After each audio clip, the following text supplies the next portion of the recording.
आज तो साकिब न कुछ आता है न जाता है। कहते साकिब आंखें बंद करके कहते दे वरना तख्ता पलट देंगे, दे वरना तुझे तबाह कर देंगे। एक ऐसा ही आ गया था भिखारी मेरे आला हजरत की चौखट पर। लोग कहते हैं आला हजरत ने शिर्क को बढ़ावा दिया है, आला हजरत ने कुफ्र को बढ़ावा दिया है। नादान, आला हजरत ने अकीदे की हिफाजत की है और किस शान से हिफाजत की है। एक भिखारी मेरे रजा की चौखट पे आया और आके कहने लगा इतने रुपए दो, 5 रुपए दो, वरना तुम्हारी हवेली का तख्ता पलट दूंगा। मेरे इमाम मकान से बाहर निकले, कहते पैसे जितने चाहे उतने ले जा, लेकिन खुदा की हुकूमत में हुक्मरानी में दखल अंदाजी ना कर। ये तेरा जुमला शरीयत के खिलाफ है, जो तू कह रहा है ये गलत है, ये जुमला ना कह। उसे मालूम ना था आज पाला किससे पड़ गया है। आज पाला सिर्फ एक मौलवी से नहीं बल्कि मुस्तफा के दर के कलंदर से पड़ गया था।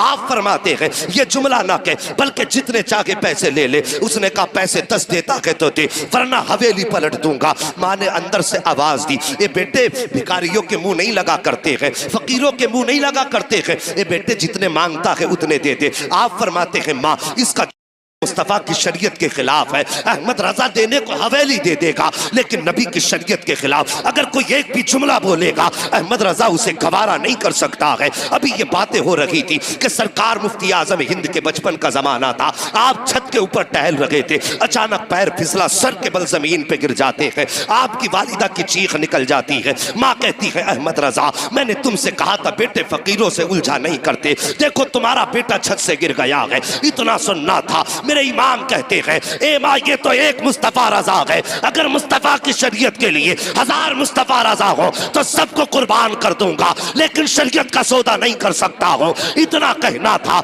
मुफ्ती आजम उठे हैं और तोड़ करके अपने बाप के कदमों से लिपटते हैं। कहते बाबा आपको जो फैसला करना है कीजिए। मुस्तफा रजा कोई खराश तक नहीं आई है, आला हजरत को जला लाया। आपने अपने पैर के जूती को आगे किया था। फरमाते सुन तू हवेली पलटने की बात करता है, अहमद रजा का जूता पलट के दिखा दे। उसने एक हाथ लगाया है, जूते को नहीं हिला पाया, दूसरा हाथ लगाया है, जूते को नहीं हिला पाया है, पूरी ताकत लगा दी, जूता नहीं हिला पाया, पीछे हट के खड़ा हो गया। कहने लगा मौलाना तुम्हारे पास कोई जादू है जिसकी वजह से जूता जाम हो गया है। मेरे इमाम ने मुस्कुरा के फरमाया था सुनिए अपनी जहालत वाली बातें अपनी जेब में रख, मैं जादू की बुनियाद पे नहीं बल्कि जो भी कहता हूँ मदीने वाले मुस्तफा की हुकूमत। वाह बाबा नारे तकबीर, नारे रिसालत, नारे गौसियत, मसलके आला हजरत, फैज़ाने आला हजरत, गरीब नवाज कॉन्फ्रेंस,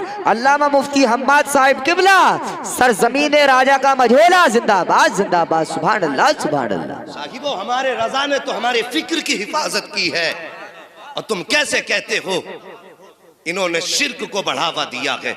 उन्होंने तो हमारी फिक्र तक को बहकने ना दिया।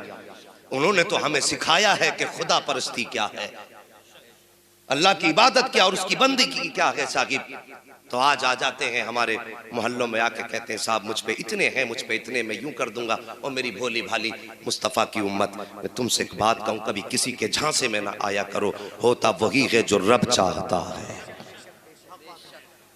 मानेंगे इस बात को? होता वही है जो रब चाहता है, लेकिन उसे मनाने के अंदाज अलग होते हैं। मनाने के अंदाज अलग होते हैं। एक बुजुर्ग थे तो जिस बस्ती में वो रहा करते थे वो बस्ती नदी के किनारे थी। नदी के किनारे बस्ती, अचानक उस बस्ती की नदी में आया पानी बहुत तेज और थोड़ा थोड़ा पानी रिसने लगा। रिश्ते रिश्ते पानी जगह बनाने लगा। गांव वाले डर गए, दौड़े दौड़े हजरत के पास गए, हजरत दुआ कर दीजिए, अगर पानी कट गया तो गांव बह जाएगा। आपने अपनी लाठी उठाई और वहीं गए जहां पे पानी कट रहा था। और जाने के बाद करना क्या था? कटते हुए पानी पे मिट्टी रखनी थी या हाथ लगा के रोकना था। लेकिन बस दीवानों की नजरों को जहां देख रहा है, दीवाना खुदा जाने कहां देख रहा है। और दीवाने को तहकीर से दीवाना ना कहो, दीवाना भी कुछ सोच के दीवाना बना। हाँ, करना क्या था कि पानी बंद करना था। लेकिन साहिब किया क्या इन्होंने? जाकर के जहां पानी खुल रहा था और रास्ता बनाना शुरू कर दिया। हमारी कौम भी बड़ी अजीब है, एकदम सर पे बैठाती है, एकदम फेंक दिया करती है। न तहकीक की फुर्सत, न जानकारी की। कभी ये सोचते नहीं यार देखो इसके पीछे राज क्या है। जैसे पानी कटना शुरू हुआ लोग दौड़े, कहने लगे ये बाबा तो मरवाए बैठा है, इससे बेहतर था इसे बताते ना जा करके, ये तो खुद डुबाने पे लगा हुआ है। गांव वालों ने घर खाली किए, भागना शुरू कर रहे थे। अचानक जब पानी आप खोल रहे थे पानी खुद ब खुद बंद होना शुरू हो जाता है। और जब आप हाथ झाड़ते हुए वापस आए हैं लोग फिर आ गए, कहने लगे हुजूर बताइए तो सही ये पानी कैसे आपने रोक दिया। आप फरमाते हैं मैं गया पानी बंद करने के लिए था। कहा हजरत जी फिर खोला क्यों था जाकर के। कहने लगे सुनो तुम नहीं जानते हो, मैं जाके किनारे पे खड़ा हुआ, मैंने कहा या अल्लाह अगर ये अपनी मर्जी से है तो मालिक इसे बंद कर दे, और ये तेरी मर्जी से चला है तो फिर मैं भी तो तेरा बंदा हूँ, मैं तेरे काम में हाथ क्यों ना बटाऊं। मैंने खुद तेरा काम आसान करना शुरू किया है। आसान से मतलब ये नहीं माज़अल्लाह के रब के लिए कोई मुश्किल काम हो, का तेरे काम में मैं खुद शरीक हो गया हूँ, का जिसमें तू राजी है उसमें मैं राजी हूँ। जैसे मैंने इतना कहा था आवाज आई थी बंदे अब तू बता क्या चाहता है।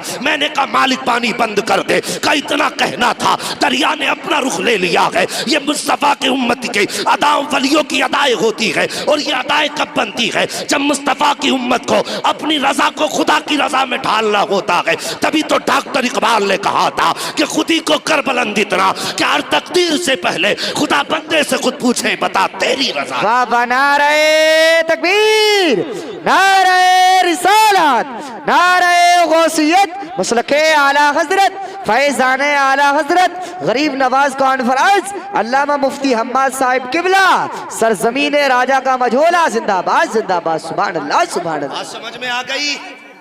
और मैं कहता हूँ साकिब वो अगर घर पे फकीरी और गरीबी डेरे डाल ले और तेरे घर में अगर फाके होने लगे तो किसी अमीर की चौखट पे हाथ फैलाने मत जाना, किसी जमींदार के आगे कट्टा लेके मत जाना कि मेरे बच्चे भूखे हैं इसे कुछ दाना दे दो।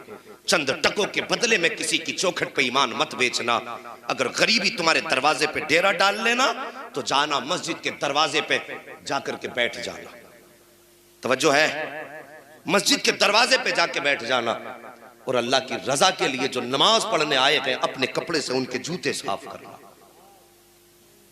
और ये सोच के करना कि मैं उन लोगों के जूते साफ कर रहा हूं जो मेरे रब की बारगाह में सजदा करने आए हैं। खुदा की कसम मुसीबतें कितनी भी बड़ी हो और ये 40 दिन अमल करके देखना, और फिर अल्लाह की रहमतें अगर तेरे घर पे डेरा ना जमा ले तो फिर आके गरेबान पकड़ ले।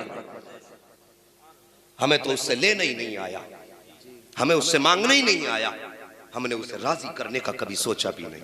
अल्लाह अकबर, तुम्हारे दरवाजे पर अगर ऐसा कोई ढोंगी आ जाए कि मेरे हिस्से में इतने, मेरे कब्जे में इतने हैं, तो कभी उसके झांसे में मत आना। समझ रहे मेरी बात? उसके झांसे में मत आना। कोई बीमारी होती है डायरेक्ट कहते हैं इसे तो करा दिया है पड़ोसी ने। इन मियाओं ने कौम को आपस में ऐसा लड़ा दिया, भाई को भाई का दुश्मन बना दिया। कहते बहुत बड़ा जादू तुझ पे है, वो बेचारा डर जाता कितना बड़ा जादू है, कराया किसने, कुछ तो बताओगे? कहता कि हाँ कद लंबा है, सेहत अच्छी है, तंदुरुस्तता है और रंग उसका गेहुआ है। एक बात बताओ, मैं अगर ये पहचान किसी को बता के जाऊं तुम्हारे गांव में कितने लोग ऐसे निकलेंगे? सैकड़ों निकलेंगे ना।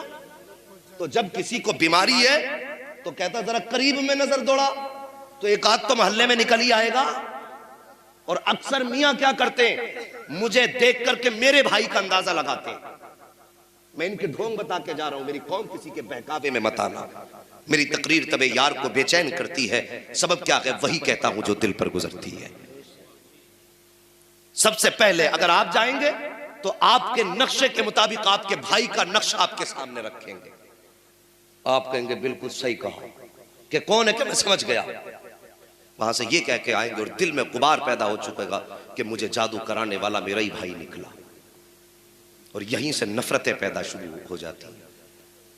यहीं से हमारे दरमियान फिर अदावतें शुरू हो जाती हैं और फिर झगड़े इतने बढ़ जाते हैं कि भाई भाई को पानी पिलाने तैयार नहीं है, अपना अपने को माफ करने के लिए तैयार नहीं है, एक दूसरे के दस्तगरेबा रहते हैं, सोचते मैं इसे तबाह कर दूं, वो सोचता मैं इसे तबाह कर दूं। जब तुम्हारे जहन में ये बात आई कि इसने जादू कराया है तो फिर तुम उसके साथ गलत करोगे। जब तुम गलत करना शुरू कर देते हो तो फिर वो सोचता मेरा भाई मेरा दुश्मन हो गया है। पहले कोई दुश्मनी नहीं थी, अब दुश्मनी बढ़ती चली जाती है। साहिब ये ईमान नहीं है, ये मुस्तफ़ा का दिया हुआ दीन नहीं है। दीन तो ये था उनके दरवाजे का। अगर तुझे अल्लाह ने दौलत वाला बनाया है भाई, अगर तेरी करवट में रहता है, गरीब है, ठेला चला के बच्चों के गुजारे करता है, और तेरे दस्तरखान पे रोज गोश्त और मुर्ग मुसल्लम उड़ाए जाते हैं, और तेरा भाई कभी चटनी से खा रहा है, कभी दाल को तीन टाइम खा रहा है, तो हमारा इस्लाम तो ये है कि जिस दिन तेरे दस्तरखान पे अच्छा खाना बन जाए, थोड़ा सा प्याली में ले लेकर के गरीब भाई के दस्तरखान पे चला जा और उसके दस्तरखान पे जाकर के बैठ, अपने हाथ से लुकमा तोड़ और तोड़ने के बाद भाई के मुंह में दे दे। खुदा की कसम जिस दिन ये प्यार हमारे बीच में आएगा, इधर तुम मुस्कुराओगे, उधर मदीने वाला मुस्तफा मुस्कुराने लग जाएगा। ये है इस्लाम। तो हमारी कौम को तबाह कर दिया इन झूठे और मक्कार